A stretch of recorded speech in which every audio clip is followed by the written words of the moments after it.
We're doing a podcast. Yo. Here's Mark. Here's Albert. That's me. It's in the Middle East. Yeah, I mean, exactly. Yeah. So, let's see how it goes today. Didn't shave. You guys got to remind me. I got to shave before we do the podcast. I like the scruff. No, dude. It shows the double chin. All right. This guy's worried about his Let double it grow chin. out a little bit more, and then you won't have any chins. Yeah, exactly. How about I work out and not have chins? All right, I'm going to mute everybody real quick and do our intro. Okay. And we're good to go. We're good to Gizzo.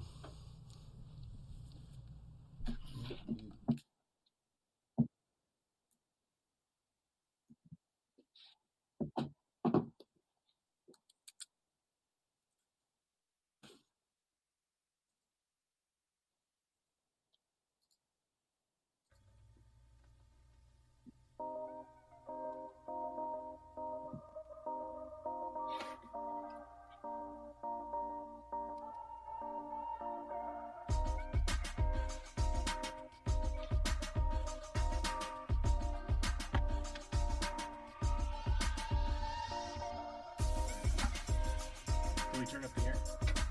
That's at 75. So, you want to do it? Oh, welcome to the Triple M Podcast, Money Making Money. I am your host, Mark. Albert and George are here, our special guests, and one of our acquisitions guys, Luis Padilla. Right? Did I say it wrong? How did I say it? It's Padilla. Padilla. I'm bad with names. Sorry about that. Padilla. Yeah. It's all good. Yeah. That's a Wisconsin accent coming out.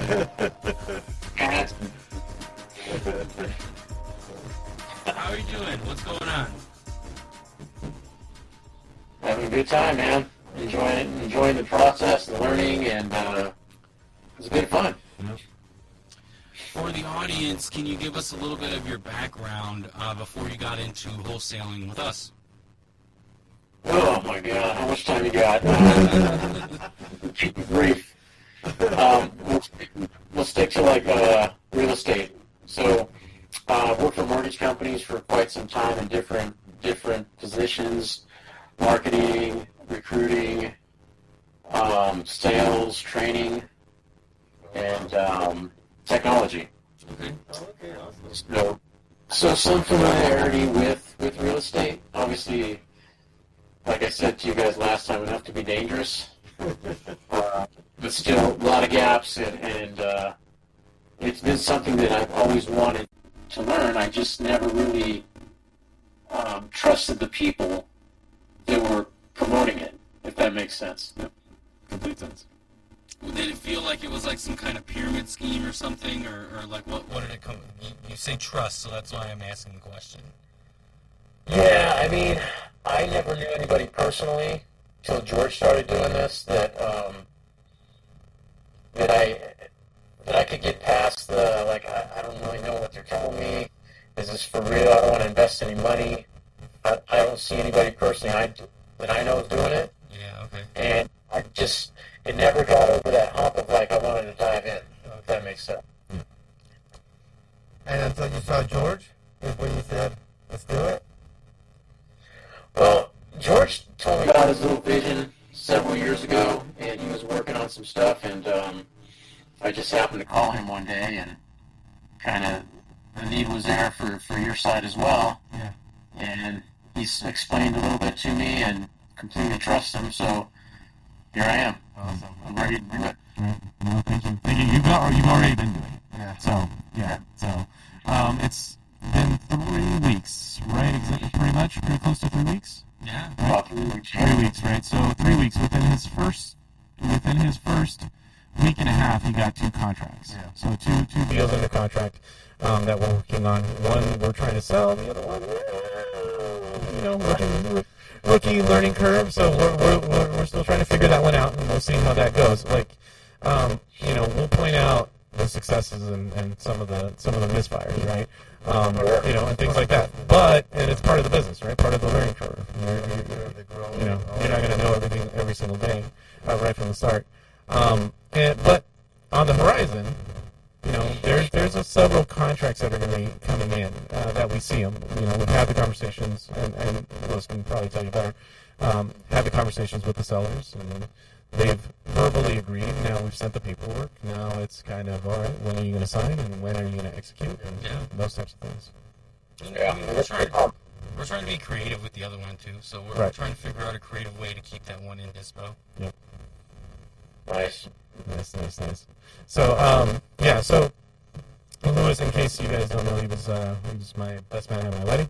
So there's a little bit of a, of course I trust him, he trusts me, and it goes like that.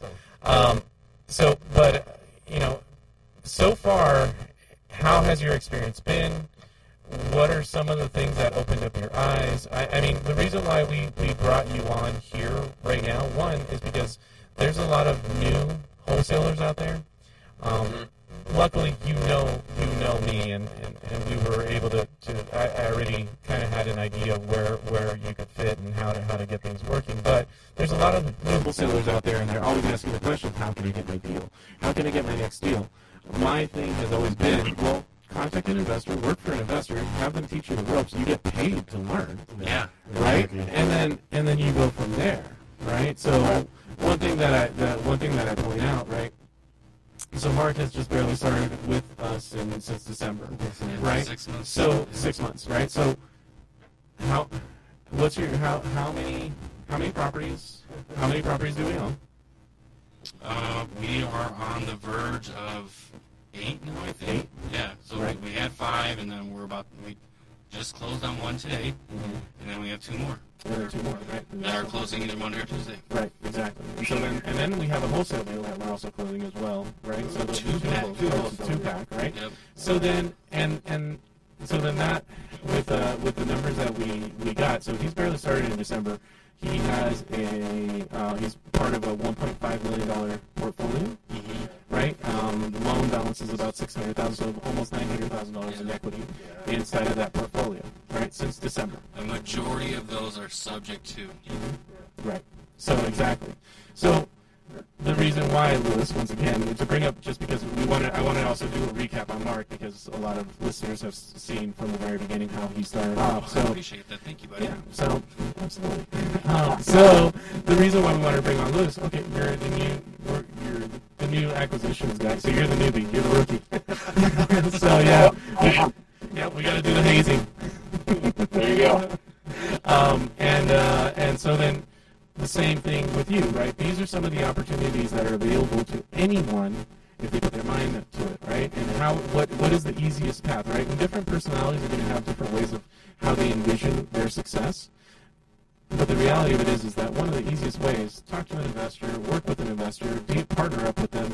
They'll be happy to do a JV deal with you. And you're bringing them money to the table. That automatically brings value to the JV agreement. Yep. And so then, because of that, that's great. So Louis has been on the phones. I know he's been able. He talks to people all the time, and so it was a perfect fit. Yeah. So now, right, what's kind of been the experience on the leads that you've been getting, on some of the ways of the thought process, the mindset? Give us a little bit of the feedback for your first initial thoughts, and kind of figuring this out. And the little struggles or that you've had, with the calls and the whole process. Okay, well, I like the process you guys have. I'm big on systems and processes. So when I kind of saw it and was explained and explained the part where I come in, I really like that because I'm used to starting from the bottom. Like, hey, here's your sales business card. Go handle it. Yeah. So a lot of times in that situation, you're talking to people that could care less what you're asking for. Yeah. They're not right. They're not. There's no interest. Yeah. So you're going through like cold calling almost. Yeah. To some degree. So this was kind of nice because they had been spoken to. There was some notes on the situation, and it gave me a reference point. Hey, I'm calling about your property. I know you talked to so-and-so already. Yeah. And I have some information I just wanted to clarify. and, and see if you really truly want to sell. Yeah, exactly. And, also, you guys use a certain method that I wasn't familiar with, but I really like it because you have that attitude of you're going in not really worried about the outcome. You're just, is this a real deal? Then I'm going to go for it. If it's not, click, buy it, have a nice day, move on to the next one. Yeah. Yep. Where in other situations, it's like you get a lead and you try to squeeze juice out of the curb, and that's not fun. So I think for the most part, I mean, it's been a very pleasant experience. Obviously making that first call and trying to do a good job for you guys, obviously, puts a little pressure on. But once you get going, you got to have that mindset of don't worry about the outcome. Just make the call, start talking, be nice, try to figure out what kind of personality they have and try to mesh with it. And, I think I've had maybe 2 people that were jerks, but it was kind of fun because I'm like, okay, cool. Right. Exactly. And so, Have a nice day, It's to be expected, and that happens. Oh, that's pretty good. I just only two. That's not bad. Exactly. I had to deal with these 2 on a daily basis. It's like, gosh, man, I don't even know why I volunteered for this. Now you're getting paid on that. I had one where the guy his house was going up for auction, and the call taker put some notes in there, like he didn't want to sell, but he might need help, but I couldn't tell. Mm-hmm. So I got the guy on the phone, man, he went on a rant for like 30 minutes. He's fighting something with the lender, and he's already won it. So, but, it wasn't going to go anywhere, but the guy ended up being a cool guy. Okay. Yeah. And then you kind of, you get off the phone, you got to make a friend, and, Yeah. So it's kind of what you make of it, Yeah, very true. That's very true. It is kind of what you make of it. So with I had mentioned Lewis. There's a couple of advantages to his past because of his past. One, he's been on phones. He's made sales calls before, right? And then 2 is that he also has done the disc test. He understands. He understands disc, right? So he understands how people. When they speak or how they communicate, he understands how to communicate back based off of certain interactions, right? So the one that always comes off of mind is the D, right? That's the dominant person. They'll tell you right then and there, this is how I want to do it, this is what it looks like, this and that, right? So from that, along with our sales process that we have, it's easy to navigate through, right? And then you have that guy that you just explained, that's a communicator, right? He just wants a voice and he just wants to tell himself. With that, you have to kind of edge him towards the guide of what direction the conversation has. So Lewis has known that from the past, and so that makes it a little bit easier. But go online, look for DISC test, and look for DISC, DISC. Look at the different types of relations on how the person communicates. Yes. And when you're speaking to people, did we just lose Lewis? We did. Oh, we lost him. So we'll get him back. But when you're talking to people, you'll realize who is like dominant. I'm gonna go ahead and look it up right now. So it's I think it's DISC. So DISC, D stands for the dominance, I is for the influencer, S is for steadiness, and C is conscientious. So each one has a different way of them communicating, and so you have to be flexible enough so that you can communicate based off of their style. So on a dominant person, right, you don't want to be dominant as well. You don't want to tell them what they have to do, because if you do that, you're taking away their communication style. With somebody that's conscientious, what they want to do is they're very analytical. And based off of that analytical mind, they want to know the numbers, the exact amounts, what's going to happen next throughout the whole entire process. And so you have to recognize that within the first 30 seconds of talking to somebody, and then go from there. So now, I know we lost you for a little bit, but I was just explaining the DISC test. So Lewis, when when you first started off, right, I had told you that the mindset has to be a little bit different. Right? What's been your experience? Well, it takes a little bit of adjusting, but How so? to be honest with you, that type of mindset that we want is a home run mindset. You know, you've been in situations where you have leads and you just milk those things and there's nothing there, and now when you go in, it's kind of like, I don't know if this sounds bad, but like in a position of power, position of authority, you know, you're the guy with the money that wants to buy something. Yeah, correct. Yep. You know, so don't waste my time either, kind of. Yeah, absolutely. Absolutely. Not in a jerk way, but you know, I just want to know, first of all, do you truly want to sell? Why do you want to sell? And then kind of figure out, you know, how hot it really is. Yeah. Right. If it's the right fit for us to buy. Yeah. Exactly. And so then that was a big thing that I had told them, right? So one, when you're working with an investor and you're trying to do these deals, you're not selling anything.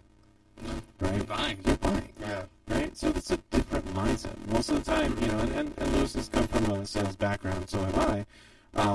And it took me a little bit longer because I had to find different methods for me to figure out this sales process. But yeah, all of a sudden you are the buyer, right? So if you're the buyer, well, you have the cash, so you're the one that's in control at the end of the day. Yeah. Right? They don't like your price, okay, move on to the next. Yeah. With that, along with the abundance mindset, changes everything, right? Yeah. So it changes the game, and that's the reason why it's like, you know, I've had conversations like, you know, if this lead doesn't work out, don't spend any time on it because there's going to be something else that will, and that person is going to be the one that you're going to be able to capture, convert, and move forward. Maybe that's another reason why, like, maybe I've had a little bit of success since we started is because I like to buy things, but I also don't like to pay for things. So There you go. I look Right. for the deal, right? And, Right. and I think that's kind of, I would hope, I'm not trying to like inflate my head or anything like that, but yeah, I would think that that's kind of led to some of the success of us taking some of these properties down. Yeah, absolutely, right? And so then that mind shift, right? When you're, you know, funny thing is, I walked a property one time when I went door knocking. One of the greatest things that I learned when I went door knocking was, so for anybody out there, it's a good thing. Like, what happens when you knock on the door? Right? What's the first thing? Someone answers. Somebody's answering, right? But what's your first thought if you're answering the door? Oh shit! No, what now? Exactly. Who the hell's selling? Yeah. Or it's Amazon, right? Yeah, So right. if it's Amazon, you're happy. But if it's somebody, yeah, exactly. If it's somebody else, you're like, oh man, I got to deal with this, right? So one of the first things that I learned when I went to door knock was, within the first 5 seconds, hey, I'm not here to sell you anything. I'm actually here to buy. That completely diffuses the situation. So same thing with phone calls, right? Same thing with phone calls. So, you know, and this is a nugget that I haven't given Lewis, but it's one of those things that you can go at any moment in time. The situation gets tense, or it gets weird, or odd, or you know, just the conversation just turns or something like that. Like, hey, dude, I'm not trying to sell you anything. I'm here to buy. Yeah. You know what I mean? So, okay, is this going to work, or if it's not, you know, move on. Yeah. Yeah, it's all about the mindset. So, all right. So, systems, leads. Actually, let's dive into the leads. Okay. If you don't mind. What is your feedback in regards to the leads? How are they coming off? What are some of the things that you're expecting or experiencing, and then also what volume of leads and consistency? I mean, just starting out, it's been good because I'm trying to change my schedule a little bit to accommodate. So it hasn't been overwhelming. That's been good. But I also noticed that if you don't hit them right away, it's harder to get a hold of people. Yeah. You know, so as soon as one pops up and there was a conversation, and you know, get on the horn right there. Because if there was something spiked in them, like, you know what, I really do want to sell, I want to know, and you talk to them 3 weeks later, it's not the same anymore. Yeah, exactly.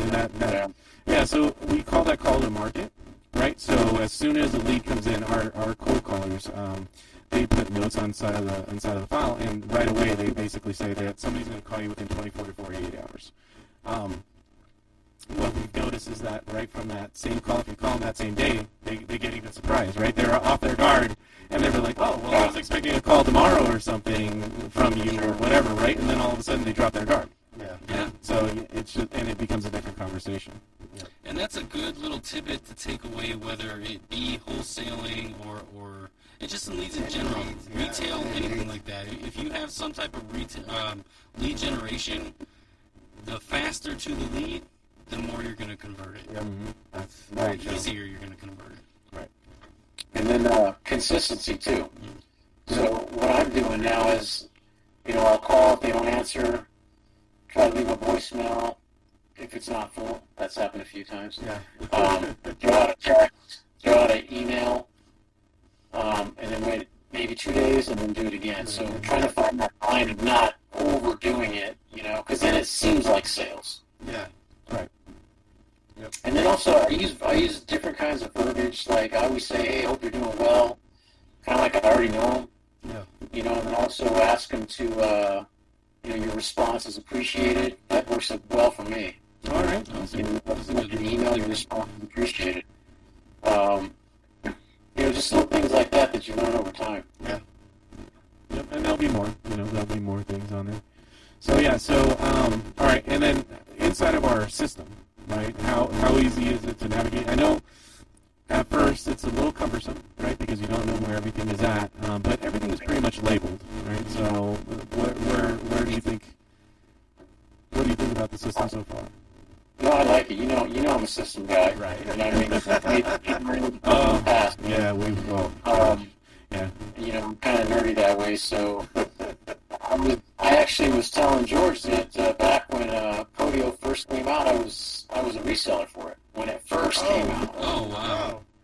Like maybe a group of 30 people on calls because I was looking for another database type thing that was web-based to build some things.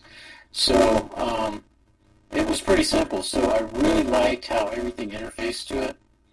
Where you can run the analysis on the property. Yeah. And then you guys, you set your limits on, low anchor, high anchor, and your max stuff. And you just have to know what it is and kind of jump in, Right. There are some things, obviously, that because of, like, George ran into a property the other day where there's no comps for it. Oh, yeah. And the guy's asking too much, so, but that's going to happen, Yeah. Right. But for the most part, I mean, it's pretty right on, and, over time, maybe I might go a little high, and you guys are like, man, you should have looked at this, but as far as I've seen, it's been right there. And it's just, knowing to set up your follow-ups as well for yourself. Yeah. Right. Yeah. The lovely thing about Podio, though, is that you're going to get notified. Yeah. Right. Hear that popping sound all day? Yep, exactly. I hear it all the time, and then on my phone too. So. Yep. Yeah. So awesome. Yeah, and so then just in case some of the listeners don't know what a low anchor is, what that is that if you have a property, you have a maximum allowable offer, right? So say, for example, you're buying a property at 70%. At 70%, right? So that number is going to be the maximum amount. Let's just use 70% as the maximum allowable offer. So you're going to go ahead and make an offer, and the maximum that you would pay for is at 70%. Well, what you would do is that you first throw a low anchor at 65% when you're first starting off your negotiation. Well, Mr. Seller, you know what? I can only do 65%. He says, bacon. Yeah. Bacon. So you know what? It's going to be a little tough for me to meet that number. 65% is probably what I can do, and we'll go from there. And then you have your conversation in regards to pain points. Why is it that they're looking at selling? How can I solve the problem that That's a good and so on and so forth. Because the transaction is the final information. You focus on the pain. Yeah. And the first. and solving the issue. Right. Solving the issue. And obviously, there's a mission most of the time. Mm-hmm. Yep. All right. So what else? Okay. So now the contract. Right. When you were writing up the contracts. Yeah. Yeah. Part of it is, I'm learning this stuff, right? Yep. So I'm used to these big, long contracts, and you guys put in what you need, right? Right. And what I'm seeing is very flexible. You don't like that, we'll take that out if we don't feel that we need it. Deposits and things like that, and it's just, I don't know it perfectly yet to explain every single thing on there, but most of it I can kind of get through. But I think that's important, just knowing what's on there and being able to explain it, because some things, imagine someone throwing a contract at you. Yeah. I tell everybody, last time I signed a contract like that, I was in the military for 4 years. Read that darn thing. But they're going to question it, and if you can just answer them really quickly, let's move on. Yep. I've never sold a property cash, so I'd be one of those guys. Yeah. I need to have someone look at the, Yeah. Right. So understanding that. for a reason. And that's the thing, yeah, exactly. That's the thing. It's like if you're not, and if this is not your day-to-day business, then you're not going to understand everything that's in there. So yeah, definitely. Right. So our system was built out so it can be based off of speed, right? So if you have, one thing that is not my strength is to fill out a contract, right? It's not that I don't like doing it. It's not that I can't do it. It's just that it takes so much time. Yeah. It takes forever, right? It's tedious. Right, it's tedious. You want to make sure it's accurate. You got to make the names right. Like there's so much information, and if you get something wrong, the seller's going to call you back, and they're going to be like, "Hey, what are you doing? Who are you?" Right? Like, seriously, it's not accurate. It's not right. And then all of a sudden it becomes it could become combative. Yeah, right? It creates exactly. that, right? So inside of our system, right, you can write a contract within 5 minutes. Easily, right? Yeah. Right? Have you used a little bit of PropStream and PropStream and Podio to try to figure out the contracts yet?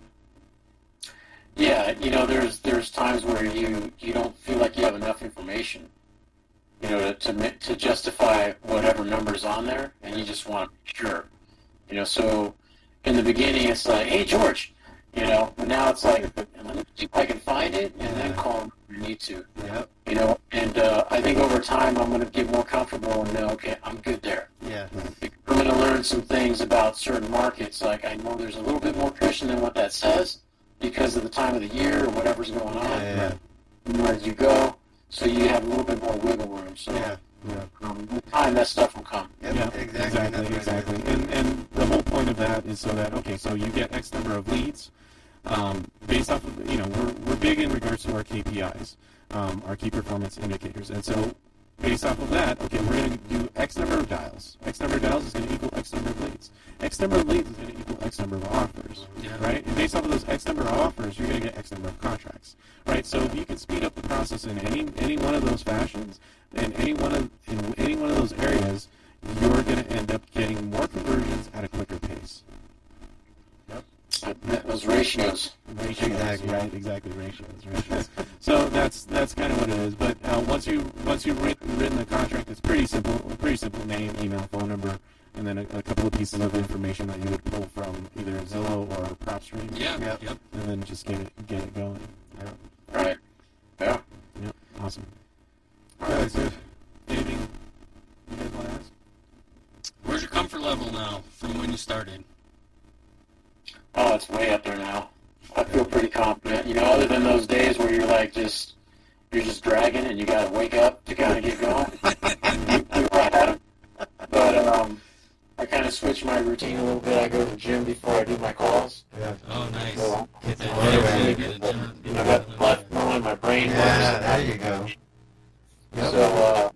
So it's been good. I mean, I think I'm ready to turn that spigot up a little on you guys. Okay. Good. Awesome. So we're ready. So Yeah. awesome. Let's go. We can do it. I have more. Add more. Yeah, that's it. Okay. All right. So let's see here. Anything else? Okay, and then on our disposition side, so you've seen a little, just a taste of it, right? You haven't seen a lot of it, but it was pretty simple, right? We just make sure that we grab the pictures, right? And then all of a sudden we have our marketing guy send them out. Did you have any questions on our marketing, like how that goes out, or anything that you've seen? Well, I mean, I haven't really asked you guys about any of that stuff other than what I've seen. I've seen, like, one of the properties we got a contract pop up. So I've seen that, you know, so I can see the amounts, so I kind of understand what you're trying to make. And then I'm assuming, and I think I may have heard you say, that you guys just have, like, networks where you can pull the stuff out. So there's other people trying to find places, and you get to them. So as far as like the numbers and all that stuff works, I still don't, know enough. Or like I told you, George, I'm like, I when I started, I had all these thoughts. I can do some stuff here, man. I could build a team. I could, and that's how my brain works. Yeah. Right. But then I had to reel myself back and said, look, let's do this logically. Let's learn. Let's get good at it. See how it goes, and then if there's opportunities, then who knows? Exactly. I see this as something you guys want to grow, and if that opportunity comes, then I'll be ready for it, and they don't have to call George every 5 minutes, so call me, right? Exactly. Yeah. Right, exactly. And so we've all gone through it, right? We've all made the calls, we've all talked to the sellers, we've all had to, pound the pavement, or what is it, the concrete, whatever. We've all had to do that, and so this is no different. It's just one of the paths to get to the next level. Yes. And you have to pay your dues and things like that. And it's not. Now, from your point of view in doing this, I would say it's not hard, but obviously I'm not the one that's doing it. Yeah. So my what kind of feedback can you give us in regards to that? I mean, As far as doing the job itself? yeah, the job itself. I mean, it requires work, right? Oh, yeah, but it's your mindset, man. I mean, I look at it this way. I was in a position when we talked to jump on board. I had a little bit of resource to kind of float myself for a while, so I didn't have that added pressure, Yeah. and usually, I'm working for someone else, getting a paycheck every week. Yeah. with my own stuff on the side to compensate. So at this particular time, I was good. I'm like, okay, this has got to be perfect timing. Yeah. So when you don't have that pressure on you, you're looking at all the positive stuff. Yeah. You're like, Right. man, if I close this, and this, Yes. that's some pretty good money. Mm-hmm. Right. And George knows I have some other things I'm trying to do, some Yep. humanitarian stuff in Africa. Yep, we'll And get just into that. on those things, Yeah, for sure. So, it all comes down to how you look at things. Exactly. You can look at it like, man, I can't do this job because I got to get paid every 2 weeks. And if you try and do it that way and you don't have money, it's going to be hard. It's not, Right. yeah. Because you're going to just be frustrated, and you're going to want every single one of those leads to be something. Yeah. Right.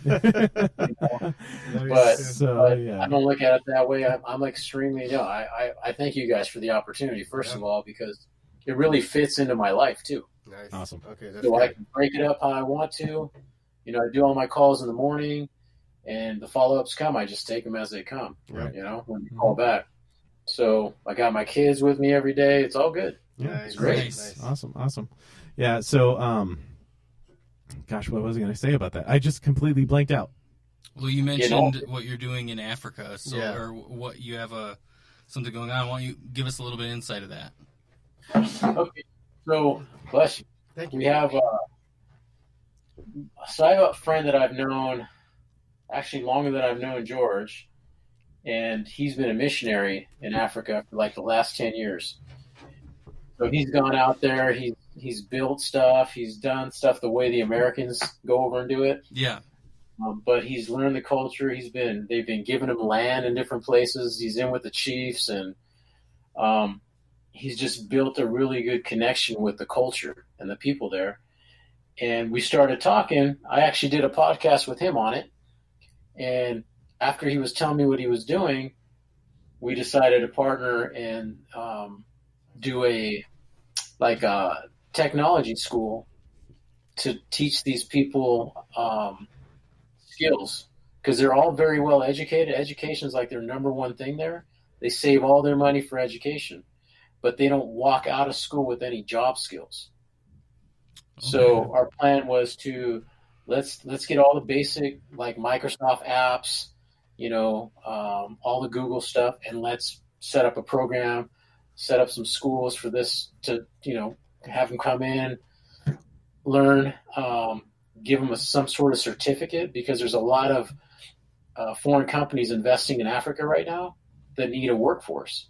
So the main goal of that whole thing was that they wouldn't get taken advantage of. Okay. And they could actually make a wage. And what happens in Africa is all the bright minds leave and they never come back.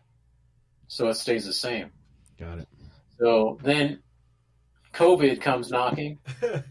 Everything kind of changed, right? So now we're like, people are going to die if we don't give them food.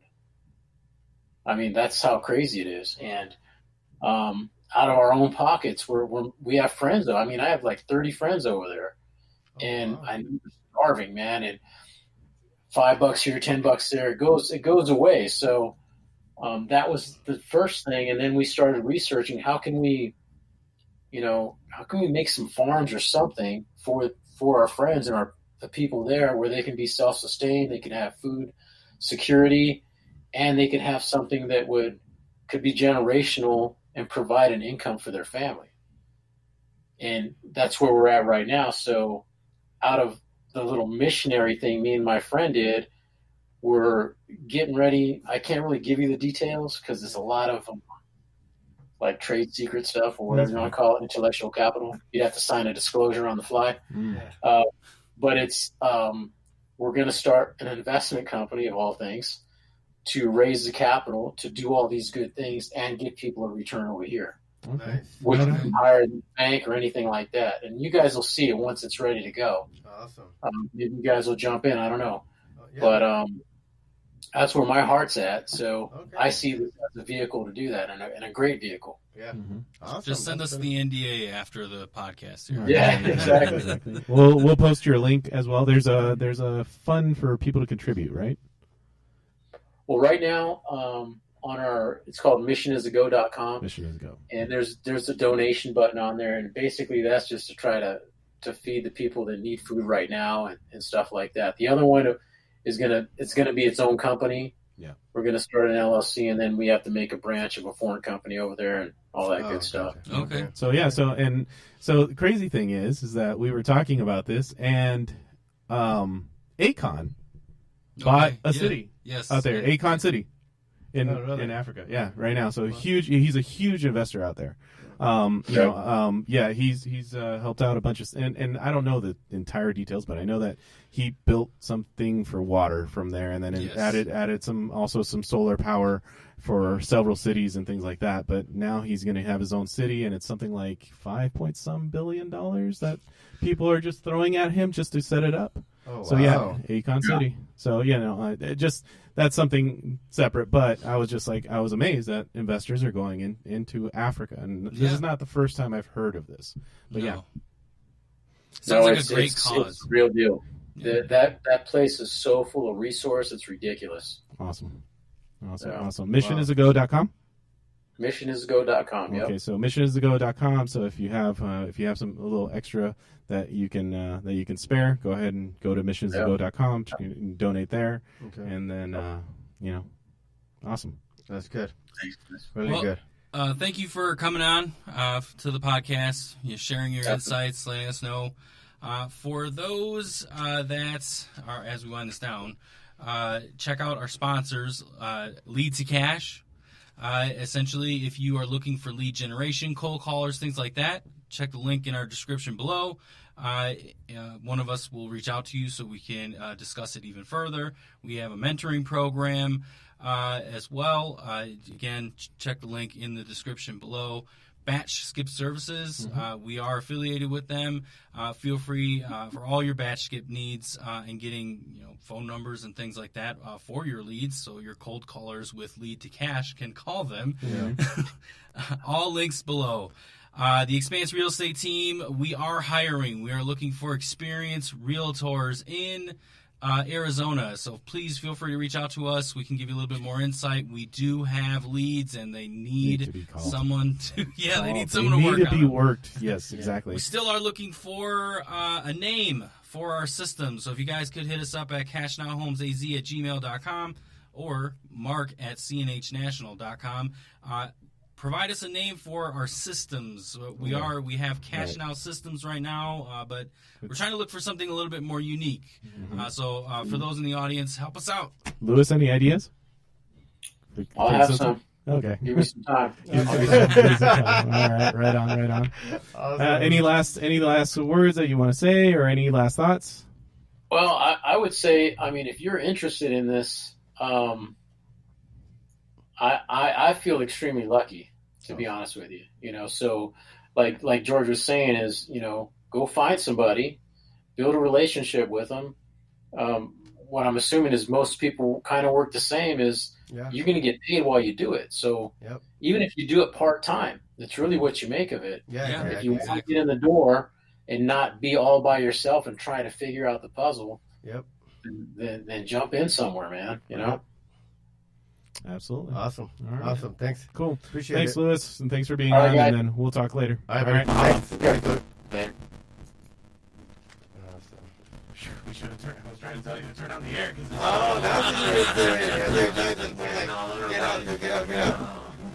I think a lead for cold calls. Oh, yeah? Yeah, call center. Hello, I'm very interested in the virtual assistant that will be calling. Who's speaking Spanish? I got it. It's 15 an hour per reading. Is that correct? Blah, blah, blah. Also, as soon as I put it in live, I got some dude putting on there, your podcast is ass. Really? I was like, what? Who are you? Yeah. Who are they? I don't know. Something Yusuf. Yusuf, something. Hater. Yeah, hater. Oh, we're gonna have to change this. What's that? The percentage on the thing for the bank or whatever. Be the bank or whatever. Okay. Putting interest rates on there. So I don't know. Max, I reached out. He's like, hey, be careful with the way that you're posting this because of SEC. It could be an SEC violation. Oh shit. So we need to figure out. Luckily, Joe is gonna send it off to his attorney. He's gonna tell us how to fix it. Because I see Chris doesn't do it. Yeah, I know, but And Chris is dad, I think, is an attorney. is he really? Yeah. Okay. That's why we're going to work together. Yeah, we're talking about, the 401 stuff and everything we're going to have to work with. Chris, I remember Chris mentioning that, there's one to my dad or my dad said something like that. His dad is an attorney that deals with it. That's why he knows what to say and what not to say. Awesome. But now we can also ask Chris too. Yeah, well, let's see what Joe says and we'll go from there because if his attorney reviews it, here, I'm going to send him a reminder if I don't. Send him a picture of that. No, he hasn't. He got the email. He got the email and responded to me. He's like, hey, dude, give me a call on this tomorrow. Joe. Okay. Yeah, he gave me a call on this because, one, he wanted to tell us about the way to raise money differently, right? So we put out a line of credit, one. And then two, because he was like, hey, he's like, him too. He was like, I think that there's something that on here that you can't say. I don't remember, and he doesn't remember what, but he said that he'll send it off to his attorney. Okay, cool. Right now, so far, we're haven't done anything. No. Right, we haven't executed on it. So my biggest thing was that I read the SEC notification, and if they are a part of the real estate transaction, then we're fine, we're covered. What happens is on the syndication that they give them a share of a company that has a real estate thing, and they're not actually in the real estate transaction. They only have a share of it. So because of that share, that's how they get an SEC violation. All of these would be doing any of that. We're not doing syndication or anything No. like that. So. We're putting them as a first lien holder. They're a mortgage company. Yeah, exactly. To us. But it's still good for them to review it for us. You know what I mean? You know what I mean?